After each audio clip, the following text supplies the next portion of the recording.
I'm Carla, 32F, and for the last 3 years, I've been married to my now estranged husband, Evan, who's 35M. We've known each other for 5 years in total. We were those college sweethearts that everyone assumed would make it, you know? Met during our final year of university, dated all through the awkward postgrad years, and eventually got married. When we first started dating, it was that typical power couple dynamic. He was ambitious, driven, and had just started a tech company, while I supported him by taking care of things on the home front. It worked. At least, it seemed like it did. After we got married, he was doing well as a CEO of his own tech startup, and from the outside, we looked like the perfect couple, big house, nice vacations, you name it. But beneath the surface, things started to change. He became more distant over the last year or so. We weren't connecting like we used to. He was always working late or suddenly needed to go on business trips. There were times when he'd buy new clothes, but I wouldn't see him wear them. His phone was glued to his hand, and if I even glanced at it, he'd get defensive. Still, I never thought in a million years that he'd be cheating on me. It all started clicking when the small red flags I had been ignoring finally became too big to look past. Evan began staying out late more frequently, and when he was home, he was glued to his phone like it was a lifeline. I noticed how protective he became of it. He'd get jumpy if I even asked to borrow it. He started getting new clothes, but I never saw him wear them around me. He was also less affectionate, as if he had checked out of the relationship. The real turning point was when I started noticing odd charges on our credit card. There were dinners and hotel stays that I definitely wasn't a part of.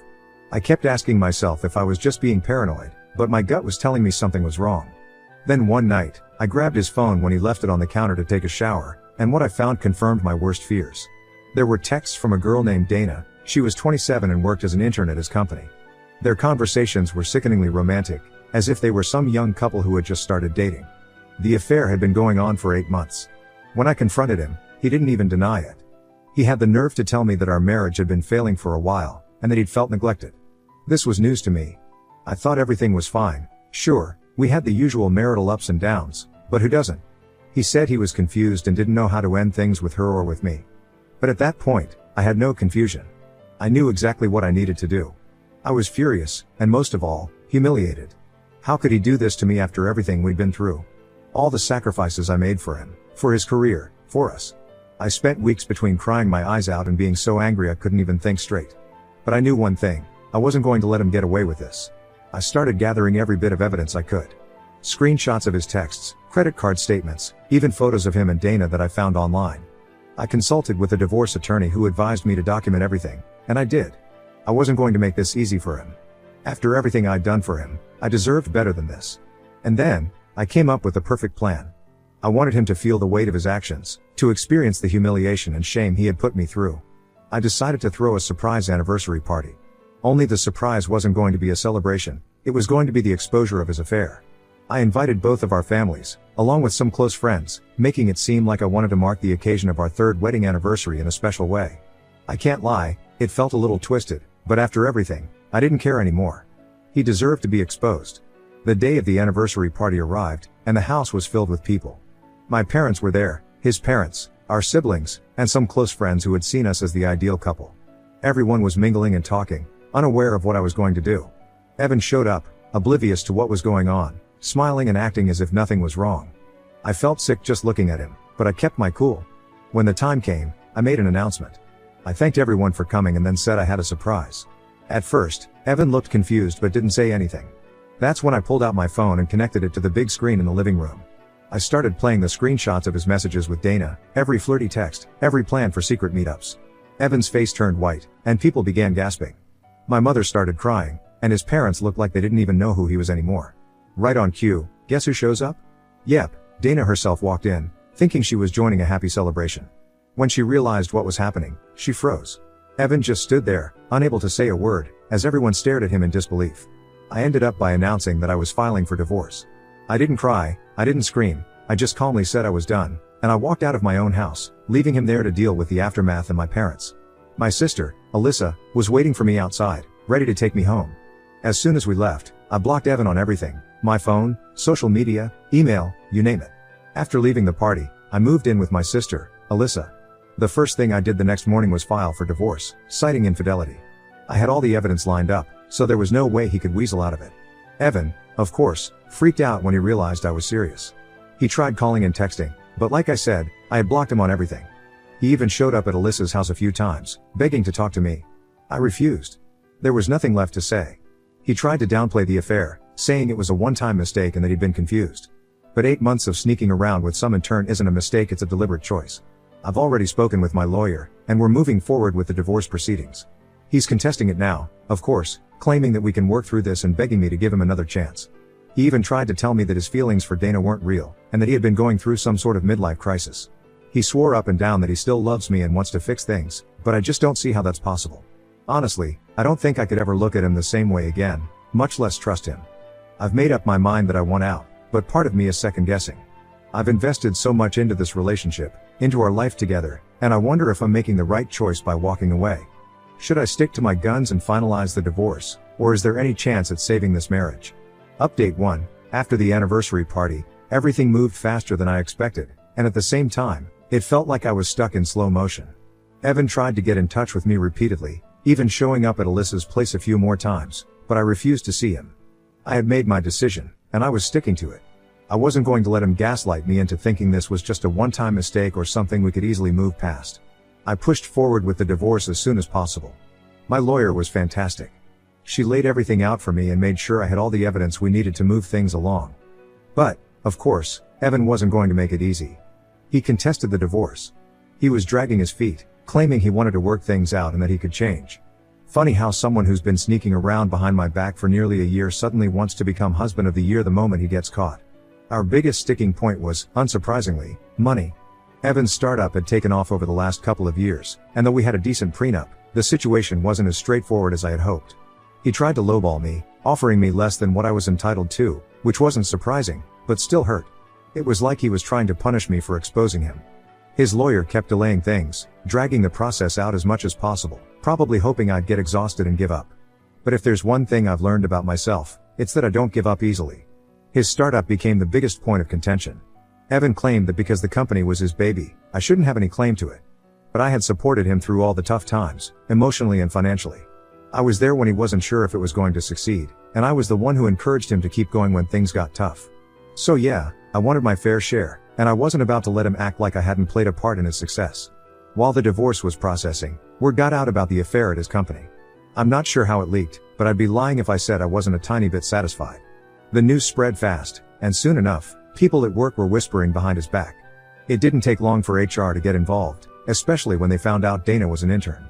There's always talk about power imbalances and inappropriate relationships in the workplace, and apparently, Evan's affair with Dana crossed several lines. She got fired a few weeks after the news broke, and from what I heard, it wasn't a quiet exit. Evan's reputation took a hit, too. Investors started to get skittish. No one wants to back a CEO with a scandal hanging over his head. It didn't help that his employees were losing respect for him. People were quitting, and morale was at an all-time low. His once booming startup started struggling, and for the first time, he wasn't looking like the golden boy anymore. I felt bad for Dana, even though she'd been sleeping with my husband. She was young, likely impressionable, and Evan had clearly taken advantage of that. As for me, I started to feel a strange sense of relief. The anger, the heartbreak, it was all still there, but once the divorce papers were in motion and I cut Evan off completely, I felt like I could finally breathe again. I wasn't trapped in a loveless marriage anymore, and the constant worry, the anxiety of wondering where he was or what he was doing, vanished. I started to focus on myself for the first time in what felt like years. I won't lie, there were dark days. There were moments when I questioned everything, from whether I'd been a good enough wife to how I missed the signs. I wondered if I had done something wrong. But every time I started doubting myself, I remembered the text messages and those late nights, and my resolve would harden again. He didn't just make a mistake, he made a series of choices to betray me. That wasn't on me. A few months passed, and while I wasn't actively looking for love again, I started casually dating. It felt strange at first, meeting new people, getting back out there. But it was a distraction, and it reminded me that I was still young and still had a lot to offer. I wasn't going to let what Evan did define me. Meanwhile, Evan was doing everything he could to win me back. He sent flowers to Alyssa's house, showed up with handwritten letters, as if that was going to change anything, and even enlisted some of our mutual friends to try and talk me into giving him another chance. They told me he was really sorry and that he had realized he'd made a huge mistake. Some even said things like, well, every marriage has its rough patches, and you've been together for so long, maybe you should consider counseling. But honestly, how many more chances was I supposed to give him? He didn't slip up once. He deliberately carried on an affair for 8 months, lying to my face every day. No amount of flowers or apologies could fix that. I stayed firm in my decision to move forward with the divorce, even though his attempts at reconciliation were getting more desperate. He showed up at Alyssa's house one night, drunk, banging on the door, demanding to see me. That was the moment I realized things were only going to get worse. I knew I had to stay strong, but it wasn't easy with him pulling these stunts. Some days, I even wondered if it would just be simpler to let him talk, to give in, if only to get some peace. But then I remembered the betrayal, the lies, and the way he made me feel like I wasn't enough. And every time, I stayed firm. Update 2. As the divorce dragged on, Evan's behavior started getting more and more erratic. It was almost like he couldn't accept that I was serious about leaving him. One night, after I had gone on, nothing serious, just trying to put myself out there, I noticed a familiar car parked down the street from Alyssa's house. It was Evan. He was sitting there, just watching the house.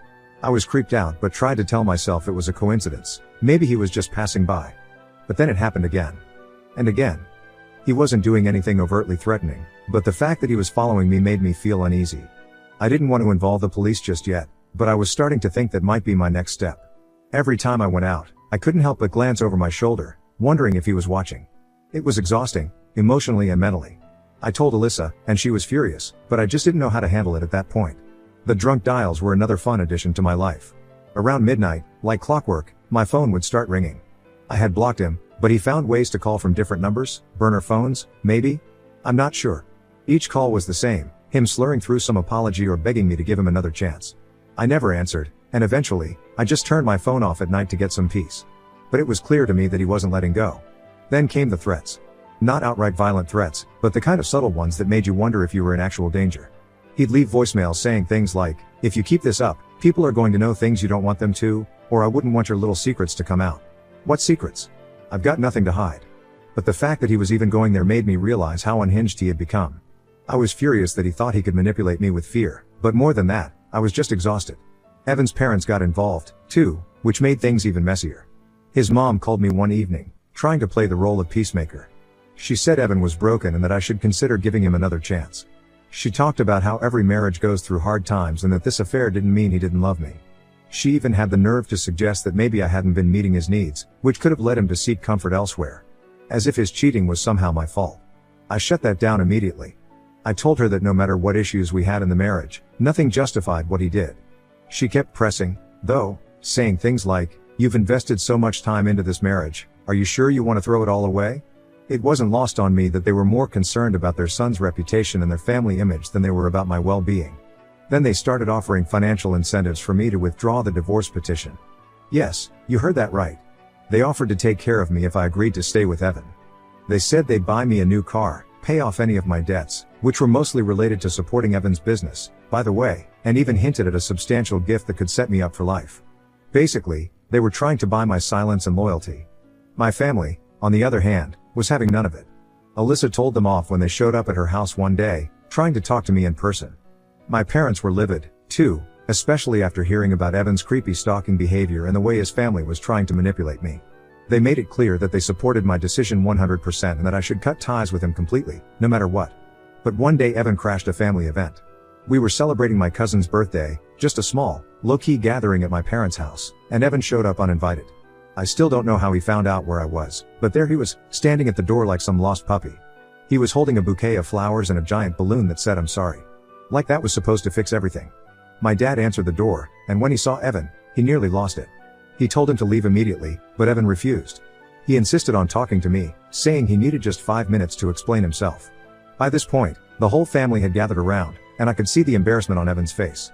But he wasn't embarrassed for the right reasons. He was embarrassed because he knew he was losing control of the narrative. He made this grand public gesture, getting down on one knee and begging me to forgive him. It was straight out of a bad rom-com, except instead of being endearing, it was just pathetic. He went on about how much he loved me, how he couldn't live without me, and how he'd do anything to win me back. But the more he talked, the more ridiculous it became. My cousin actually started laughing because the whole scene was just so over the top. I didn't say a word. I just stood there, arms crossed, while my dad told him again to leave. Finally, Alyssa stepped in and told Evan to either leave or she'd call the cops. That got him to back off, but not before he threw the flowers on the ground in some dramatic tantrum. Watching him storm off like a child only strengthened my resolve. There was no way I was ever going back to him. After that disaster, my lawyer suggested that I seriously consider filing for a restraining order. At first, I wasn't sure if it was necessary. I mean, Evan hadn't been violent, just pathetic and stalkerish. But the more I thought about it, the more I realized that his behavior was escalating. He was trying to wear me down, to make me feel like I couldn't escape him. And if I didn't put up some boundaries now, who knew what he might try next? The divorce proceedings became more contentious, especially after the family event. Evan's lawyer started playing dirty, trying to drag out the process even more. But I wasn't going to give up. Meanwhile, Evan's company continued to suffer. His distraction with the divorce and the public knowledge of the affair was taking its toll. Investors were pulling out, especially after Dana got fired. Evan's golden boy image was officially tarnished, and it was only a matter of time before the whole thing came crumbling down. Update 3. One day, out of the blue, Evan's sister reached out to me. She's one of the few people in his family who never tried to guilt or pressure me into staying with him, and honestly, I've always respected her for that.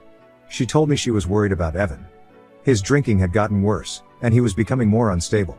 Apparently, he'd started missing important meetings at his company and was on the verge of losing everything. His parents were concerned, too, but they didn't know how to help.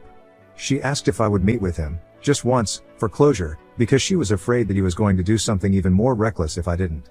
I needed to get him to accept that our marriage was over. Plus, I figured if things went south, at least it would all be on the record with my lawyer. I agreed to meet him, but only in a public place, and only if Alyssa came with me. There was no way I was going to face him alone after everything that had happened. We agreed to meet at a mall in town. I picked the location because it was in a busy area, and I knew there would be plenty of people around if things got weird. Alyssa came with me for support, though she stayed in the background while I spoke to Evan. The moment I walked in and saw him sitting at a corner table, he looked terrible. He had lost weight, his hair was unkempt, and he had dark circles under his eyes. For a split second, I felt sorry for him. But then I reminded myself that this was all a result of his own actions. He was paying the price for what he did to me, and to himself.